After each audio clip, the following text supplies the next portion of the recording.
Hello students, পড়তে বসলে ঘুম পায় এটা আমরা অনেকের মধ্যেই দেখি। টাইটেল দেখে বুঝতে পারছো যে আজকে কী টপিক নিয়ে আলোচনা করব। অর্থাৎ এটা একটা কমন ম্যাটার এবং এটা সলিউশনও হয়।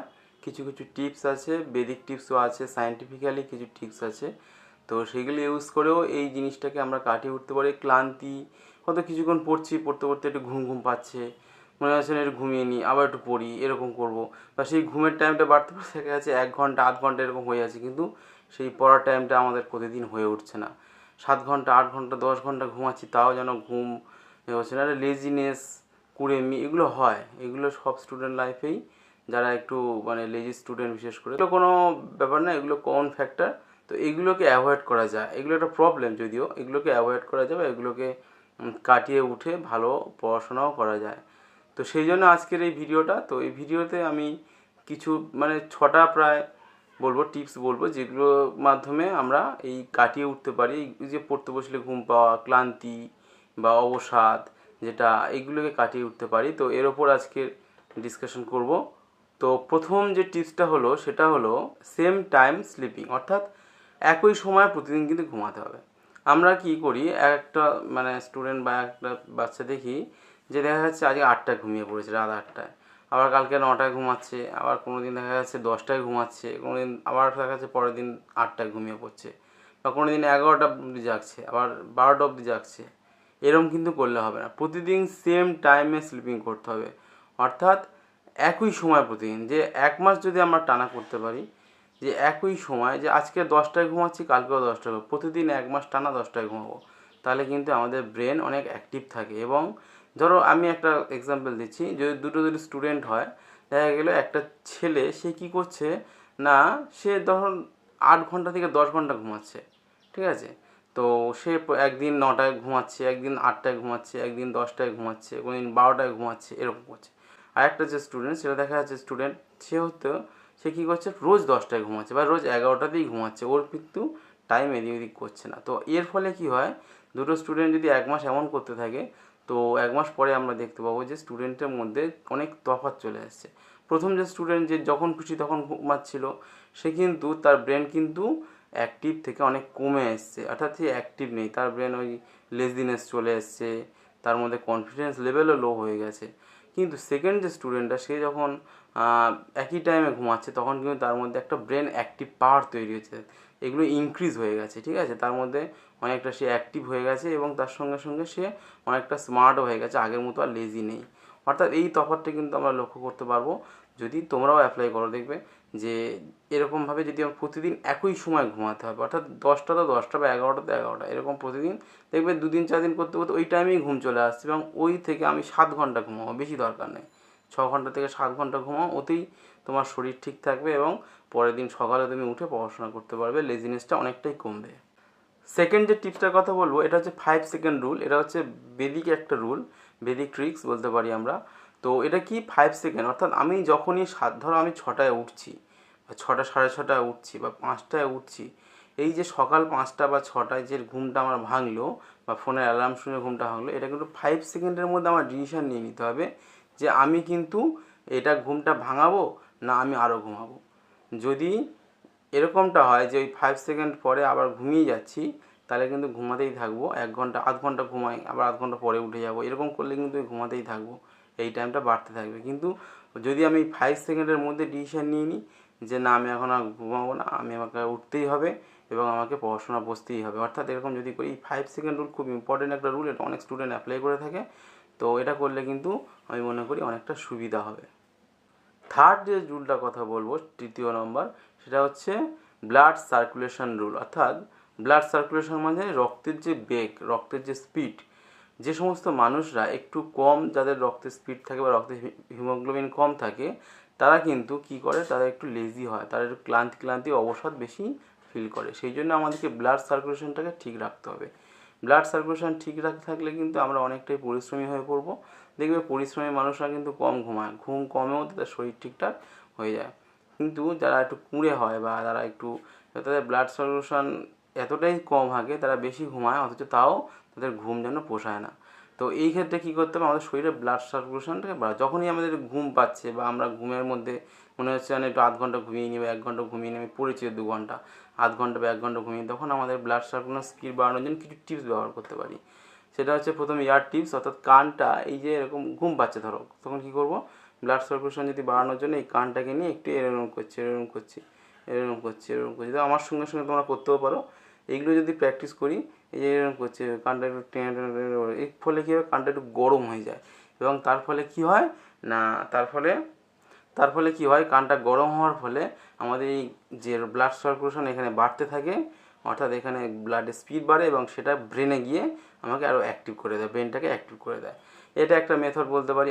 আরও আছে মেথড, যেটা ধরো আমার ঘুম পাচ্ছে, খুব জোর ঘুম পাচ্ছে, তো আমি তখন কী করতে পারি, একটু ধরো ঘরের মধ্যে আছি, লাফালাম, একটু একটু এক্সারসাইজ করে নিলাম, তখন শরীরের মধ্যে ব্লাড সার্কুলেশন বেড়ে গেল, সে ব্রেনকে আমাকে অ্যাক্টিভ হয়ে যাও, যে তুমি আর বসে থেকো না, তুমি কাজ করো। লাফালাম, লাফানোর পরে আবার ধরো লাইব্রেরির মধ্যে বা কোথাও গিয়ে আমি ক্লাসের মধ্যে, সেখানে তো লাফাচ্ছে, ঘুম পাচ্ছে, তখন হয়তো এমন একটা পিরিয়ড হচ্ছে ঘুম পাচ্ছে, যেটা আমার ভালো, মানে ভালো লাগার পিরিয়ড নয়।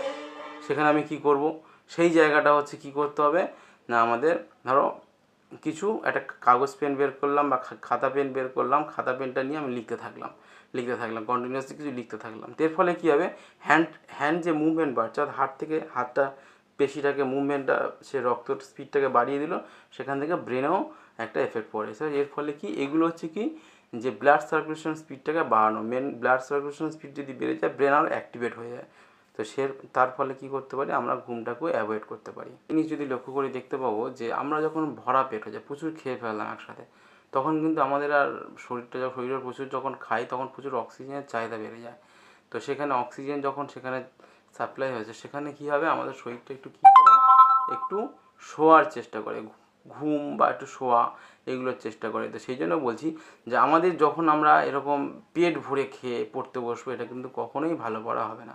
দেখবে খিদে যখন থাকবে পেটে, বা একটু কম খিদে থাকবে, তখন কিন্তু পড়া সব থেকে বেস্ট হয়। তো সেই জন্য কী করতে হবে, খেতে হবে কম, বারবার খাওয়া দরকার হলে তুমি 2বারের খাও বা 3বারের খাওয়াটা 6বার ধরে খাও, 4বার ধরে খাও, কম কম করে খাও। তো এর ফলে কী হবে, একটা কথা আছে না, মোর রেস্ট, অর্থাৎ এটা হচ্ছে অতিরিক্ত খাওয়ার রেস্টের পরিণাম হয়, অর্থাৎ শুধু মনে হয় একটু বিশ্রাম নিই। কিন্তু যদি আমরা কম খেতে পারি, একটু কম কম করে খাবো, ধরো দুপুরের ভাতটা আমি একটু কম খেলাম, আবার 2-3 ঘন্টা পরে একটু খেয়ে নিলাম, এবারে কম খাও আর একটু পরো কম খাও। আগেকার দিনে মুনি ঋষিরা দেখবে যে তারা কিন্তু খেয়েও, যেগুলো বিদ্যাসাগর বলো, রবীন্দ্রনাথ বলো, বা যে সমস্ত আছে রাজা রামমোহন রায়, যে মহাপুরুষ যারা আছে, এরা কিন্তু কেউ অতিকাজ শরীর কেউ না, অর্থাৎ সবাই কিন্তু রোগা পটকা বেশি না। এটা কিন্তু কী কারণ, এরা অর্থাৎ এইগুলি এক্সাম্পল দেখলে আমরা বুঝতে পারবো এরা কী কারণে এত রোগা পটকা বা এত মানে লিন, যে পাতলা চেহারা কেন। কারণটা কিন্তু এটাই, যে এরা খেত কম, পড়াশোনা করতে বেশি, বা রিসার্চের উপর তারা কাজ করতো, তারা খাওয়ার টাইমই পেতো না হয়তো এক সময়। তো এইগুলো দেখে আমাদের শিক্ষা নেওয়া উচিত, যে আমাদের খেতে হবে কম, বারবার পড়ো এবং বারবার খাওয়ার প্র্যাকটিস করো। যে খাবারটাও দেয়, এটা বলছি না যে খাওয়া বন্ধ করে দাও, খেতে হবে, কিন্তু হয়তো দেখা গেলো 2বারের খাওয়াটা আমি 4বার বা 5বার ধরে খেলাম, এর ফলে আমাদের শরীরও সুস্থ থাকবে, প্লাস আমাদের পড়াশোনার যে একটা ক্লান্তি এসে যায় পড়তে পড়তে, বা ক্লান্তি ভাবটা, এটা কিন্তু দূর হবে, এবং রেস্ট বিশ্রাম এগুলো কিন্তু দূর হবে, এবং আমরা টাইমও দিতে পারবো। 5 নম্বর যে টিপস, সেটা হচ্ছে খুবই, এটা আমি মাঝে মাঝে অ্যাপ্লাই করি, তো এটা খুবই একটা সুন্দর একটা টিপস। সেটা হচ্ছে কি, ধরো যখন পড়তে পড়তে দেখা গেলো ক্লান্তি, অনেক 2 ঘন্টা পড়লাম, পড়তে পড়তে আর ভালো লাগছে না, ক্লান্তি অনুভব করছি, ঠিক আছে, তো সেই সময় তোমরা কী করবে, পড়তে পড়তে যখন ক্লান্তি এসে যাচ্ছে, ভালো লাগছে না, অত পড়ার টাইম আছে হাতে, যে আমি পড়তেও পারি, কিন্তু যে একটা ইচ্ছা শক্তিটা নেই, বা আমার মধ্যে যে একটা ক্লান্তি এসে গেছে, অবসাদ এসে গেছে, যে একটু ঘুমাই বা একটু রেস্ট নিই, এরকম ভাব, তখন কী করবে, সেটা হচ্ছে দেশাত্মবোধক গান।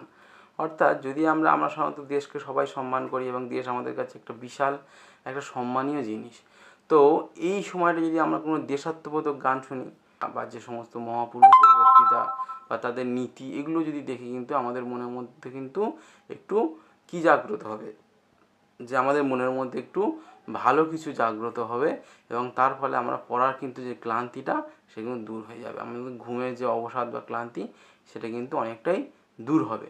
তো এটা দেশাত্মবোধক গান দিয়ে তোমরা অ্যাপ্লাই করতে পারো, যে একটু ক্লান্তি লাগছে, দেশাত্মবোধক গান 2-1টা শুনে ফেলাম। যে আমি যেমন অনেক গানই শুনি, যেটা আমাদের ন্যাশনাল মানে যে সংগুলো আছে দেশাত্মবোধক, আমার খুব ভালো লাগে, এবং এটা আমি শুনি, শুনলে কিন্তু আমার অনেকটাই ক্লান্তি দূর হয়ে যায় এবং মনে একটা স্পিড এসে যায়, একটা জোর এসে যায় যে আমি আরেকটু পড়বো আরেকটু পড়বো। এটা কিন্তু অ্যাপ্লাই করতেই পারো তোমরা। 6 নম্বর যে টিপসটা হচ্ছে, এটা হচ্ছে খুব ইম্পর্টেন্ট একটা টিপস, যে মোর লাইট। অর্থাৎ যে ঘরে আমি পড়াশোনা করছি, আমাদের চোখ সাধারণত কী করে, ধরো আমি সকালে ধরো আমি ঘুম থেকে উঠলাম, তো ঘুম থেকে ওঠার পর অন্ধকার থেকে আলো, সূর্য উঠেছে, তো আমার সূর্য তখন চোখ আমাদেরকে সিগন্যাল দেয় যে সূর্যের আলো আমার চোখে পড়ছে, এবং তার ফলে কি ব্রেনে চলে যায় সেই সিগন্যালটা, এবং ব্রেন বলে যে তুমি উঠে পড়ো, তোমার ঘুম আর দরকার নেই, কারণ সূর্য উঠে গেছে, আলো এসে গেছে। অর্থাৎ এটা একটা কিন্তু মানে একটা মেসেজ বা বার্তা চলে এটা ব্রেনের মধ্যে। তো আমরা সেই জন্য কী করতে পারি, যে আমাদের যে ঘরে পড়াশোনা করছি, যেটা বলছিলাম, যে ঘরে পড়াশোনা করছি বা যে ঘরে আমরা পড়ি বা যে স্থানে পড়ি, সেখানে যেন লাইট পর্যাপ্ত থাকে। অর্থাৎ একটু কম লাইট দিয়ে, যাতে চোখে একটু কম লাগে বা কিছু এরকম করে আমরা পড়াশোনা করি, তাহলে চোখ এটাই সিগন্যাল দেবে যে লাইট কমে আছে, তুমি ঘুমাও, ব্রেনকে বলবে। ঠিক আছে?